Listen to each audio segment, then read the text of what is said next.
Welcome to GSI's Surgical Instrument Repair Training Program. Tissue Forceps Adjustment Techniques.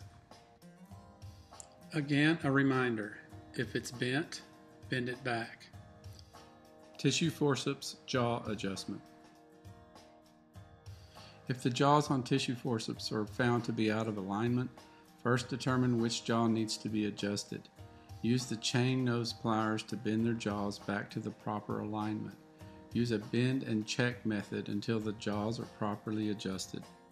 Tissue forceps teeth adjustment. There are three causes for a tissue forceps to stick when closed. The single tooth is not straight, the double teeth are bent too close together, or it has debris in the teeth. Tissue forceps with bent teeth are to be repaired with the chain nose pliers.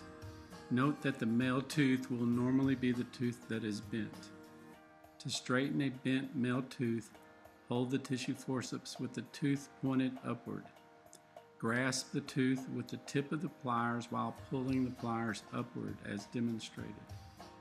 Repeat this process until the tooth is straight. Micro tissue forceps with bent teeth should be sent out for repair.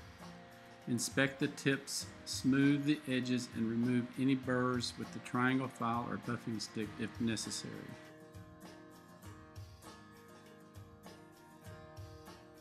When the double teeth on tissue forceps are bent too close together, use the spreading cleaning tool to separate the teeth. Put the forceps on a hard surface with the teeth up and push the tool between the teeth to spread them apart. Move the forceps and tool back and forth while firmly holding and pushing down.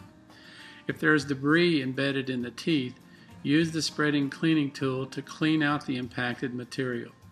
If the female teeth are spread too far apart, close the instruments with the teeth down and use the chain nose pliers to carefully bend them back together by firmly squeezing and wiggling the pliers. If the tissue forceps separation measurement reveals tips that are spread too far apart, lock the joined base of the instrument into the screw press.